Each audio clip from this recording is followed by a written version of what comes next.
Что если самая могущественная женщина Древней Америки пролежала нетронутой под джунглями Гватемалы почти 1500 лет, и когда археологи вскрыли ее гробницу, то замерли, не в силах произнести ни слова. Внутри оказались человеческие останки со следами ритуального расчленения, нефритовая маска, которую майя надевали только на богов, и надписи, прямо называющие погребенную владычицей Змеиного царства. Это не легенда и не реконструкция, это то, что ученые увидели своими глазами в городе Вашактун в 2019 году. И то, что они нашли дальше, изменило все, что наука знала о роли женщин в цивилизации майя.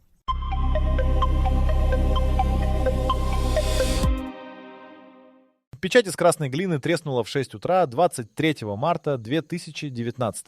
Именно тогда лопатка археолога Франсиско Эстрады Белли коснулась края каменного блока, который закрывал вход в погребальную камеру уже 13 веков. Блок весил около 400 килограммов. Сдвигали его вручную миллиметр за миллиметром, потому что любое резкое движение могло разрушить то, что находилось внутри. Запах вышел первым. Команда из 8 человек отступила на несколько шагов. Не из страха, а потому что концентрированный воздух закрытого пространства после тысячелетия изоляции содержит химические соединения, опасные для легких. Дали 20 минут на проветривание. Эстрада Белли описывал этот запах позже как сухой, минеральный, с примесью чего-то органического. Органика — это были кости. Камера оказалась меньше, чем ожидали. 3 метра в длину, 1,5 в ширину, высота потолка чуть больше метра. Внутрь можно было только заползти. Первым пролез фотограф с налобным фонарем. Он не сказал ничего. Просто начал снимать. На центральном камне лежал скелет. Рядом 18 керамических сосудов, нефритовые бусы, обсидиановые пластины и то, что сразу привлекло все внимание. Нефритовая маска размером с человеческое лицо, выложенная из отдельных пластин зеленого камня. Такие маски в погребениях майя находили раньше только дважды. В Паленке, в гробнице правителя Пакаля, и в Калакмуле, у царя Красной Королевы. Оба раза большинство мужчины, оба раза правители высшего ранга, но кости принадлежали женщине. Это установили в первые же часы по форме таза и черепа. Возраст на момент смерти от 35 до 45 лет. Рост при жизни около 155 сантиметров. Судя по плотности костей и отсутствию следов тяжелого физического труда, человек, который никогда не работал руками. На зубах сохранились нефритовые инкрустации. Этот обычай у майя означал принадлежность к высшей аристократии. На черепе следы красной охры, которые покрывали только тех, кого хоронили с царскими почестями. Красная королева из Паленки, найденная в 1994-м, была буквально залита ртутным суриком так, что кости окрасились насквозь. Здесь охры было меньше, но характер нанесения намеренный, ритуальный. Потом нашли стелу. Каменную плиту с иероглифическим текстом, вмурованную в боковую стену камеры. Эпиграфист команды Марк Сюте лег на живот прямо в камере и начал читать при свете налобного фонаря. На расшифровку ушло несколько часов. Текст содержал титул погребенной Икааль-Ахав, владычица тьмы, или в другом прочтении владычица ночного неба. Следующий блок иероглифов указывал на ее связь с Канульским царством, династией змеи, которая в VI-VII веках контролировала большую часть мира майя и чья столица находилась в Калакмуле, на территории современной Мексики. Вашактун — это не Калакмуль. Вашактун — это Гватемала, политический противник Змеиного царства. Найти здесь погребение с титулами Канульской династии все равно, что обнаружить царскую гробницу противника в центре вражеской столицы. Это не укладывалось ни в одну из существующих исторических моделей. Эстрада Белли остановил работу на 2 суток. Не из-за суеверий. Из-за протокола. Такая находка требовала дополнительной документации, привлечения независимых экспертов и согласования с Министерством культуры Гватемалы. Камеру закрыли и выставили охрану. За эти 2 суток он не спал больше 4 часов.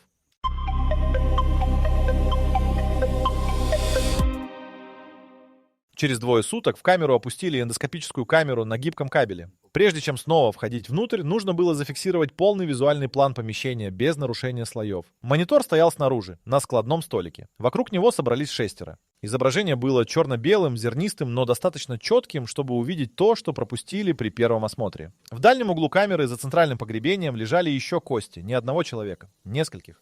Судя по первичному осмотру через монитор, не менее 3 отдельных индивидуумов. Кости были сложены без анатомического порядка. Мы считаем, не как погребение, а как сложенные предметы. Черепа отдельно, длинные кости отдельно. Это называется вторичным захоронением. Человека хоронят в одном месте, потом кости извлекают, очищают и перекладывают рядом с более важным погребенным. В мире майя это означало одно — сопровождение в загробный мир. Эти люди были принесены туда намеренно. Остеолог команды Вероника Каньяс вошла в камеру на 3-й день. Она работала лежа с кисточкой и пинцетом при свете 3 направленных ламп. На описание только центрального скелета у нее ушло 6 часов. Кости сохранились примерно на 70%. Там тропический климат разрушил часть органики, но структура была читаемой. Первое, что она отметила вслух, на правой руке погребенной не хватало 2 пальцев. Не сломанных, намеренно удаленных еще при жизни. Срезы на костях фаланг были ровными, характерными для инструментального воздействия, а не травмы. Края успели зарасти, значит, женщина жила после этого еще несколько лет. У Майя ампутация пальцев была частью ритуала кровопускания, который совершали правители во время важнейших религиозных церемоний. Но такие следы на женских скелетах до этого момента не фиксировались ни разу. Нефритовая маска лежала не на лице, рядом с черепом, чуть сдвинутая. Конец предположила, что за 13 веков она съехала под давлением грунта. Маска состояла из 42 отдельных пластин, подогнанных с точностью в доли миллиметра. Глаза были сделаны из перламутровых раковин, зрачки из обсидиана. Когда фотограф направил свет под углом, обсидиановые зрачки отразили луч и на секунду создали иллюзию взгляда. Несколько человек снаружи, смотревших на монитор, отшатнулись. Среди керамических сосудов 2 содержали органические остатки. Один засохшие следы темной жидкости по стенкам, предположительно шоколадный напиток с добавлением крови. Стандартное подношение для царских погребений. Второй сосуд был запечатан пчелиным воском, и внутри при легком стряхивании что-то перекатывалось. Его не вскрывали на месте, упаковали целиком и отправили в лабораторию в столицу. На одном из керамических фрагментов в углу Конец обнаружила процарапанный знак. Не часть официальной росписи, а нанесенный отдельно, острым предметом. Знак представлял собой комбинацию иероглифа «диаикста», женский префикс в языке майя, и символа, который эпиграфисты обычно связывают с титулом «сак-вайз», что переводится примерно как «белая колдунья» или «владеющая духами». Это был неофициальный титул из стелы. Это было что-то личное, как будто кто-то из тех, кто укладывал тело, оставил собственную пометку. К вечеру 3-го дня стало ясно, что камера содержит останки как минимум 5 человек помимо центрального погребения. И что все они попали туда одновременно. Радиоуглеродный анализ образцов, взятых прямо на месте, показал одну и ту же дату с погрешностью в 20 лет, примерно 630-й, даже 650-й год нашей эры. Разгар политического кризиса в царстве змей.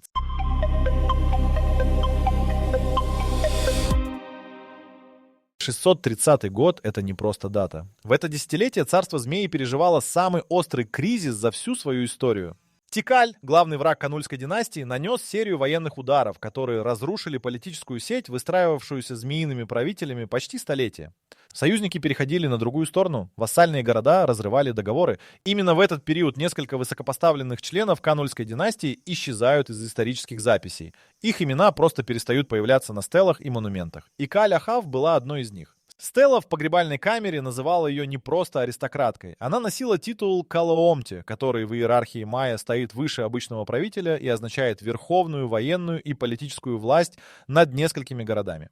До этой находки титул Калоомти у женщин фиксировался в письменных источниках только один раз, у легендарной правительницы леди Шок из Яшчелана, жившей в 8 веке. И Каль-Ахав была на столетие старше. Эпиграфист Марк Сюте провел с текстом стелы 3 суток. Иероглифический блок содержал около 80 знаков, часть из которых была намеренно повреждена. Несколько символов сбиты острым инструментом. Это называется damnatio memoria на латыни, а у майя практика уничтожения имен на монументах была стандартным политическим инструментом. Победитель стирал память о побежденном буквально, зубилом по камню. Но здесь повреждения были внутри закрытой гробницы, куда враги не могли добраться. Значит, кто-то из своих сознательно уничтожил часть текста перед тем, как замуровать вход. Сюте восстановил поврежденные фрагменты по контексту соседних знаков. Сбитые символы, судя по всему, содержали имя мужчины, предположительно сына или мужа Икааль-Ахав. Кто-то не хотел, чтобы его имя было связано с этим погребением. Либо он был жив и боялся ассоциации с проигравшей стороной, либо он сам предал ее.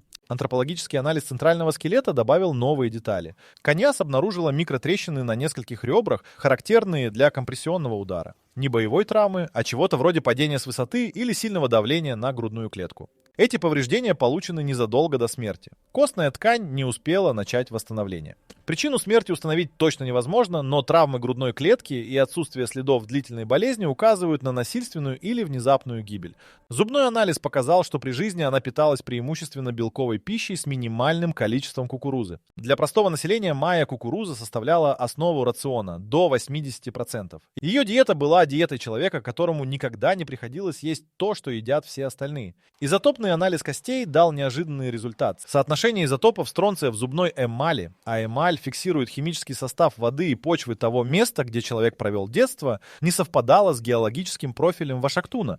И Кааль-Ахав родилась не здесь. Изотопный профиль указывал на регион в 250 километрах к северу, на территории современного мексиканского штата Кампече, прямо в зоне влияния Калакмуля, столицы Змеиного царства. Она была прислана сюда. Скорее всего, как политическая невеста, союзный брак между Канульской династией и одним из городов Вашактунского региона. Такие браки были стандартной дипломатической практикой майя. Женщину высокого ранга отправляли в чужой город, она рожала детей, которые наследовали власть, и через поколение город становился частью политической сети более сильной династии.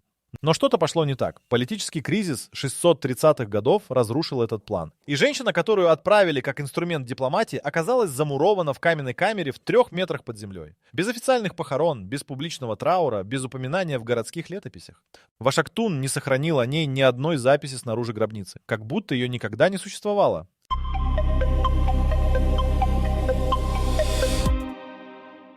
Запечатанный сосуд из пчелиного воска вскрыли в лаборатории университета Сан-Карлос в Гватемала-Сити через 11 дней после извлечения из камеры. Внутри оказались 7 нефритовых бусин и свернутый в трубку фрагмент органического материала, предположительно кожи или обработанной коры дерева хун, которую майя использовали как пищематериал. Фрагмент рассыпался при первом прикосновении. Успели зафиксировать только то, что на поверхности были следы красного пигмента. Вероятно, текст, написанный киноварью. Содержание безвозвратно утрачено. 7 нефритовых бусин оказались непростым украшением. Каждая была просверлена и содержала внутри крошечную полость, в которой при рентгеновском анализе обнаружились органические включения, волосы или растительные волокна. Такие объекты в литературе по майянской археологии называются реликварными бусинами. Они хранили часть тела или личный предмет конкретного человека. Чьи именно волосы находились внутри, установить не удалось. Органика деградировала до состояния, непригодного для анализа. Обсидиановые пластины, найденные рядом с телом, прошли трассологическое исследование. Анализ следов использования на режущих кромках. Результат оказался однозначным. Пластины применялись для разрезания плоти. Следы на лезвиях соответствовали работе с мягкими тканями, а не с деревом или кожей. Это были хирургические или ритуальные инструменты, а не оружие и не бытовые предметы. 18 керамических сосудов разделили на 2 группы. 12 содержали стандартный погребальный набор, засохшие остатки пищи и напитков для загробного путешествия. Но 6 сосудов были другими. Их глина имела иной химический состав. Не местное производство Вашактуна, а привозная керамика из северного региона. Того же региона, откуда происходила сама Кааль-Ахав. Кто-то специально привез эти сосуды из ее родных мест и положил рядом с ней. На внешней поверхности одного из привозных сосудов сохранилась роспись, которая потребовала отдельного исследования. Сцена изображала женскую фигуру в полном царском облачении, с головном уборе из перьев кицаля, накидки с иероглифическими вставками, сидящую на троне в позе, которую майянские художники использовали исключительно для правителей, принимающих подданных. Перед ней стояли 3 фигуры меньшего размера в позах подчинения. Это была не мифологическая сцена и не религиозный сюжет. Это был политический портрет, изображение реального акта власти. Такие сцены на керамике майя известны хорошо, но почти всегда главная фигура на троне – мужчина. Из нескольких тысяч расписных сосудов, каталогизированных в базе данных Джастина Кера, женщина в центральной позиции правителя встречается менее чем на 20 единицах. Большинство из них датированы 8 веком. Этот сосуд был на столетие старше самых ранних из них. Нефритовая маска прошла спектральный анализ. Нефрит оказался 2 типов. Основные пластины из месторождения в долине реки Матагуа в Гватемале, стандартного источника для майянских мастеров. Но 4 пластины в области лба и висков были из другого нефрита. Более темного, с голубоватым оттенком, характерным для месторождений в районе Герреро в Мексике. Расстояние между 2 источниками более 1000 километров. Маску собирали из материалов, привезенных с разных концов мезоамериканского мира. Это требовало торговых связей и ресурсов, доступных только на уровне государства. На обратной стороне одной из нефритовых пластин маски, той, что закрывала левую щеку, гравировальным инструментом были нанесены 4 иероглифа. Не декоративные, не часть официального текста. Мелкие, почти скрытые, явно не предназначенные для публичного прочтения. Сюта идентифицировал их как личное имя, не Икааль-Ахав. Политический титул из стелы. Другое имя, личное, которое носила женщина до того, как получила власть и официальный статус. Имя, которое знали только самые близкие. Он не стал публиковать его в первом отчете. Сказал, что хочет убедиться в правильности прочтения. Но коллеги, присутствовавшие при расшифровке, говорили, что он просто замолчал на несколько минут, глядя на 4 маленьких знака, а потом сказал тихо: «Она спрятала здесь себя настоящую».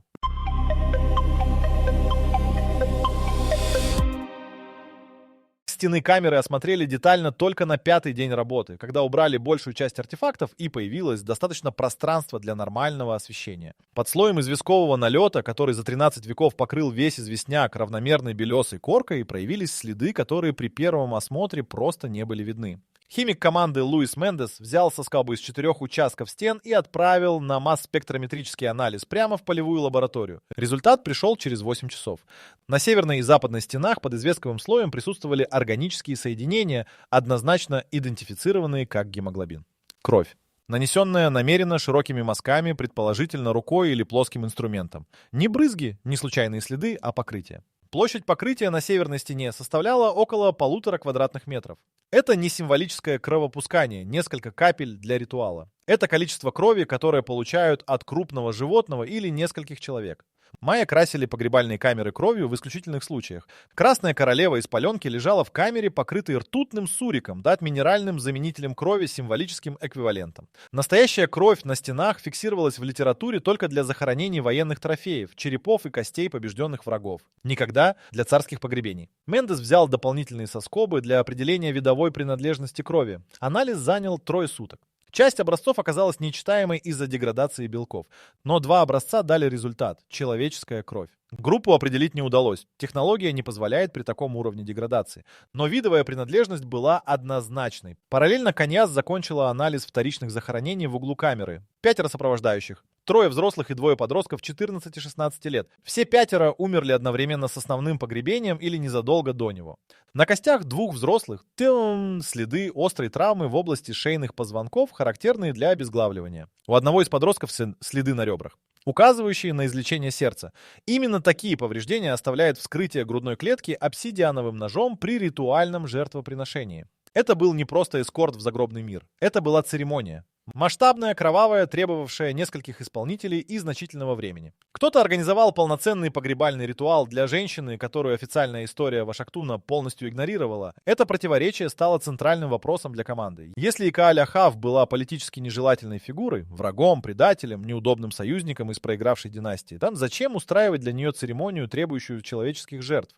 Такие ритуалы не проводились тайно и не были дешевыми. Они требовали ресурсов, людей и политической воли. Эстрада Белли предложил первую рабочую гипотезу. Погребение было тайным, но не пренебрежительным. Ее похоронили без публичного объявления, без монументов снаружи, без записи в городских хрониках, но с полным набором царских почестей внутри. Кто-то обладал достаточной властью, чтобы провести этот ритуал, и достаточной осторожностью, чтобы скрыть его от официальной истории. Вторая гипотеза принадлежала Сюте. Он обратил внимание на расположение камеры. Она находилась точно под углом платформы, которая в более поздний период была перестроена и расширена. Перестройка датировалась примерно 680-690 годом, через 40-50 лет после погребения.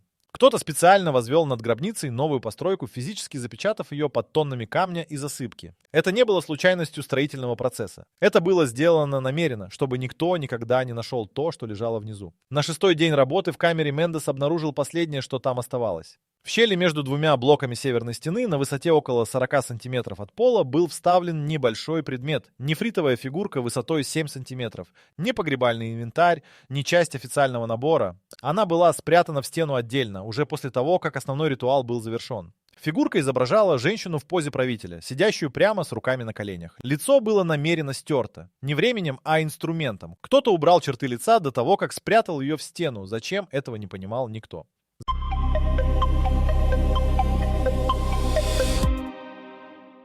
Нефритовую фигурку со стертым лицом отправили на анализ в тот же день. Нефрит оказался из того же месторождения Матагуа, что и основные пластины маски, местный материал, гватемальский.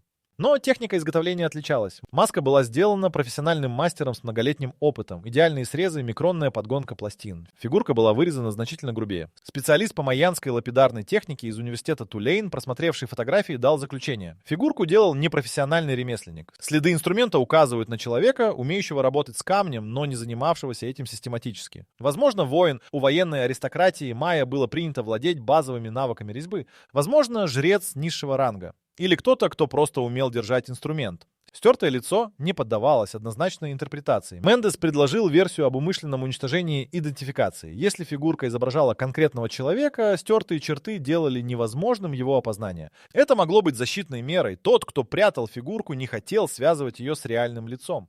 Конец возразила, у майя существовала практика ритуального убийства предметов перед погребением, намеренного повреждения, которое переводило объект из мира живых в мир мертвых. Стертое лицо могло быть частью этого обряда, а не попыткой скрыть личность.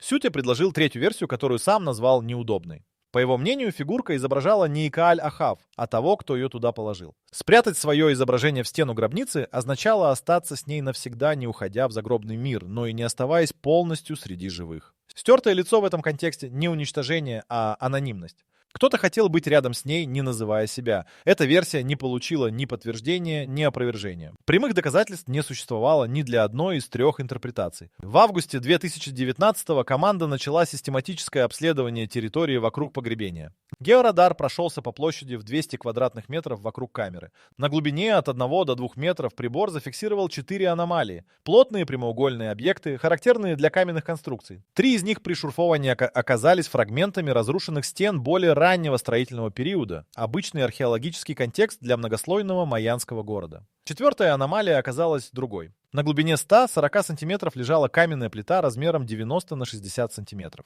Под ней небольшая яма, заполненная золой и фрагментами керамики. В золе фрагменты обожженной кости. Кость была человеческой, один фрагмент был достаточно крупным для радиоуглеродного анализа. Дата совпала с датой основного погребения с точностью до 10 лет. Это было кремационное захоронение, редкость для майя классического периода. Майя-классики почти не кремировали умерших, огонь считался разрушительным для посмертного существования. Кремация применялась в исключительных случаях, для людей, чье присутствие в земле было по какой-то причине нежелательным. Либо для тех, кто сам просил об этом. Фрагментов было слишком мало для определения пола и возраста. Среди керамических обломков в зале один сохранил фрагмент росписи. Часть иероглифического знака, который Сюте идентифицировал как элемент мужского именного префикса. Больше ничего прочитать было невозможно. Неизвестный мужчина, сожженный рядом с гробницей Икааль-Ахав. В то же самое время.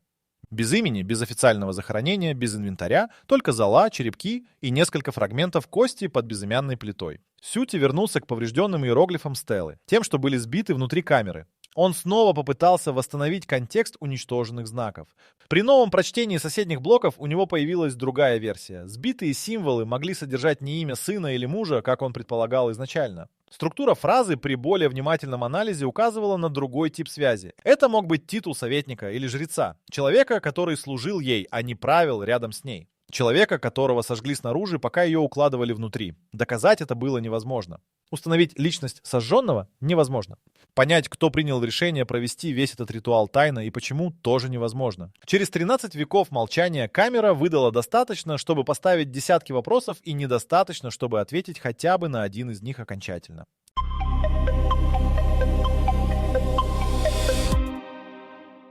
Предварительный отчет об обнаружении гробницы Эстрада Белли разослал в 7 университетов и 3 профильных журнала в сентябре 2019 года. Реакция научного сообщества оказалась нестандартной даже по меркам академической среды, где сдержанность считается профессиональной нормой. Дэвид Фрейдл из Университета Вашингтона в Сент-Луисе, один из ведущих специалистов по политической системе майя, написал в ответном письме, что если данные подтвердятся, находку придется признать самым значимым пересмотром наших представлений о гендере и власти в классическом периоде майя за последние 30 лет.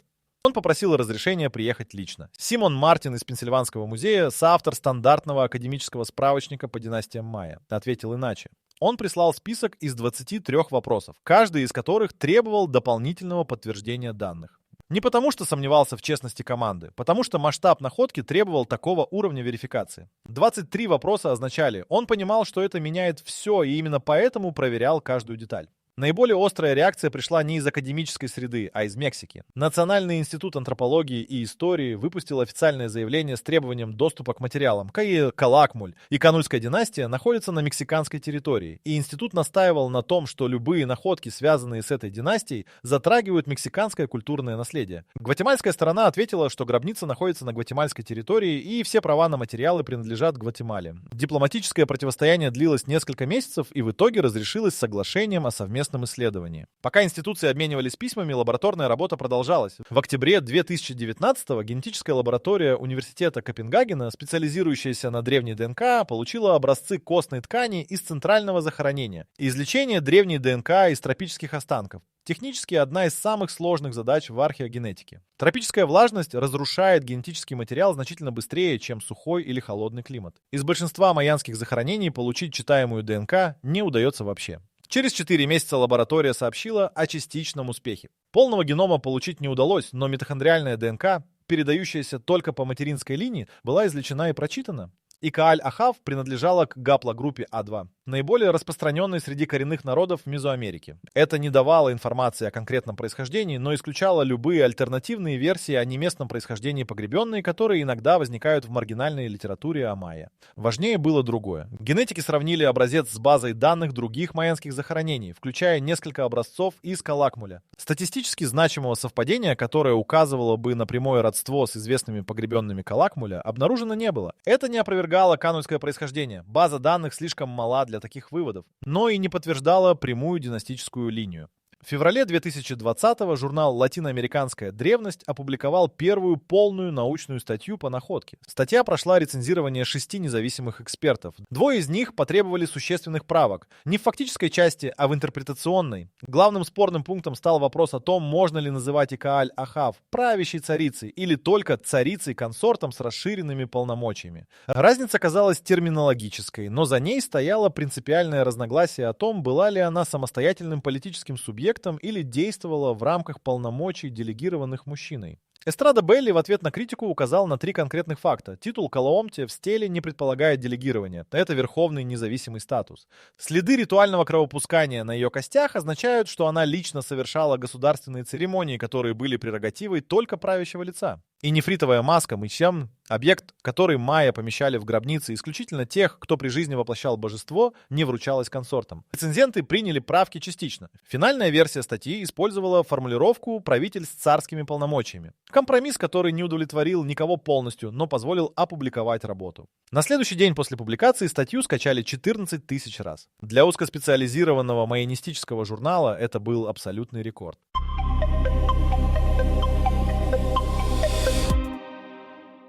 Через 3 недели после публикации статьи Вероника Каньяс попала в больницу. Диагноз – острое отравление ртутью. Источник врачи установили быстро. Длительный контакт с киноварью в условиях закрытого пространства без достаточной вентиляции. Каньяс провела в погребальной камере суммарно около 40 часов, работая лежа в непосредственной близости от костей, покрытых красным пигментом. Анализ пигмента, сделанный еще в сентябре, подтвердил присутствие киноварии – сульфида ртути. Но никто не посчитал концентрацию достаточно опасной для такого уровня отравления. Она провела в больнице 12 дней. Полное восстановление заняло несколько месяцев.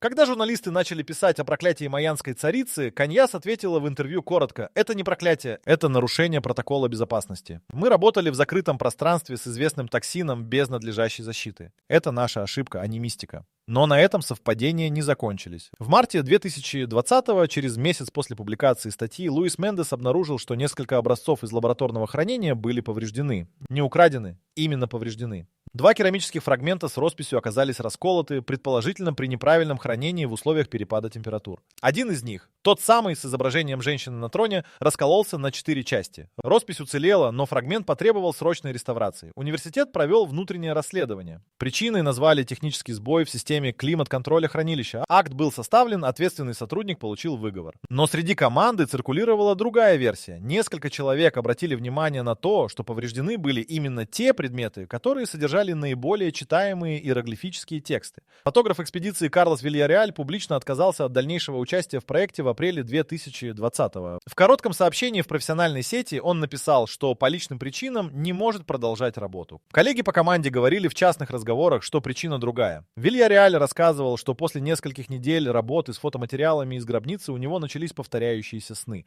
Один и тот же образ женского лица без черт, как у нефритовой фигурки со стертым лицом. Он не спал нормально несколько месяцев. Психолог, к которому он обратился, диагностировал острый тревожный синдром. Эстрада Белли в интервью журналу «Археология» в мае того же года сказал, что не верит в сверхъестественные объяснения, но признал, эта находка повлияла на каждого члена команды значительно глубже, чем любая предыдущая работа. Я не могу объяснить это рационально.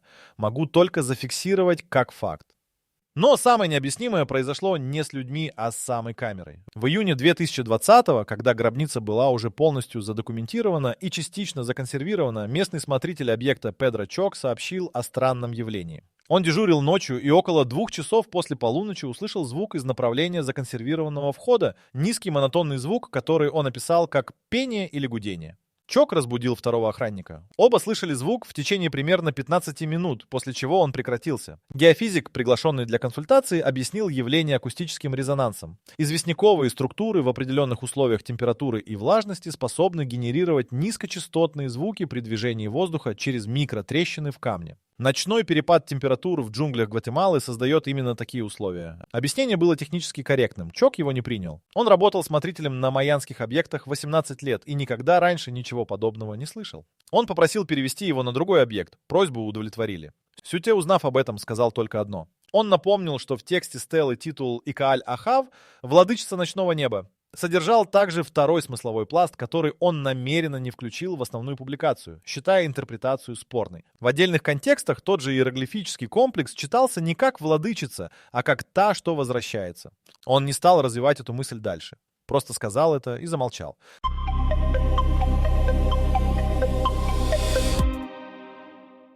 К концу 2022 года гробница Икааль-Ахав стала одним из наиболее изученных майянских захоронений классического периода. Суммарно над материалами работали 41 специалист из 12 стран. Опубликовано 19 рецензируемых статей. 3 диссертации защищены на основе данных из этой находки. И при всем этом объеме работы центральный вопрос, кем она была на самом деле и почему ее спрятали, так и не получил окончательного ответа. Что известно точно? Женщина 35-45 лет, рожденная в регионе Калакмуля, умерла насильственной или внезапной смертью около 635-645 года в Вашактуне. Она носила высший политический титул майянской иерархии. Она лично совершала государственные ритуалы, оставившие следы на ее собственных костях. Ее похоронили тайно с царскими почестями, принесли человеческие жертвы, залили стены кровью и немедленно замуровали все это под новой постройкой так, чтобы ни одна официальная запись не сохранила ее имени. Что неизвестно, почему она оказалась в Вашактуне в период политического краха Змеиного царства,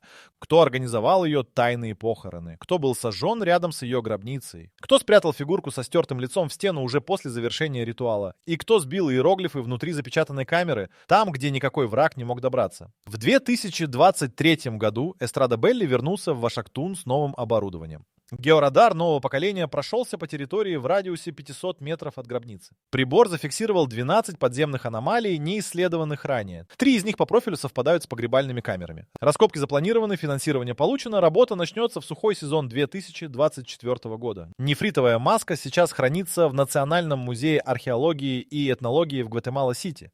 Она выставлена в отдельной витрине с климат-контролем. Обсидиановые зрачки по-прежнему отражают свет так, что при определенном угле зрения создается иллюзия взгляда. Смотрители зала говорят, что посетители регулярно останавливаются перед витриной и не могут объяснить, почему не могут отвести взгляд. Личное имя, которое Сюте прочел на обратной стороне пластины маски, он опубликовал только в 2021, спустя 2 года после находки. 4 иероглифа читаются как «Сак-Баак Наах-Чааль», примерный перевод «Белая кость священного дома». Это не поэтическая метафора, в языке майя это было реальным личным именем, которое давали при рождении. Именем, которое знали только семья и самые близкие люди. Именем, которое она, по всей видимости, не использовала ни в одном официальном контексте за всю свою жизнь. Перед тем, как отправиться в поиски своих собственных священных имен, загляните на наш сайт whiteori.com, где вас ждут еще больше захватывающих историй и открытий. Кто знает, может вы тоже найдете что-то, что заставит вас остановиться и не отводить взгляд. Ссылка в описании.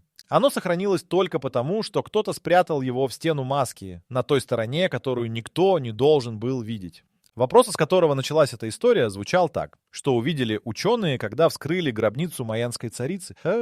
И почему это их потрясло? Ответ оказался не в нефритовой маске и не в человеческих жертвах. Потрясение было в другом. Они увидели женщину, которую ее собственная Боэпха намеренно вычеркнула из истории. Уничтожила ее имя на монументах, не оставила ни одной публичной записи. Замуровала под тоннами камня. И при этом кто-то, кто делал все это, одновременно положил рядом с ней ее личные вещи из дома, привез сосуды из ее родных мест, спрятал ее настоящее имя внутри маски и оставил собственное изображение в стене рядом с ней. Официальная история стерла ее. Кто-то из людей, стиравших ее, отказался делать это до конца. 13 веков спустя лопатка археолога коснулась каменного блока в 6 утра. И эта невидимая борьба между забвением и памятью вышла на поверхность. Икааль-Ахав, Сак-Баак-Нах-Чааль, владычица ночного неба. Та, что возвращается. 3 имени одной женщины, которую не должны были найти никогда.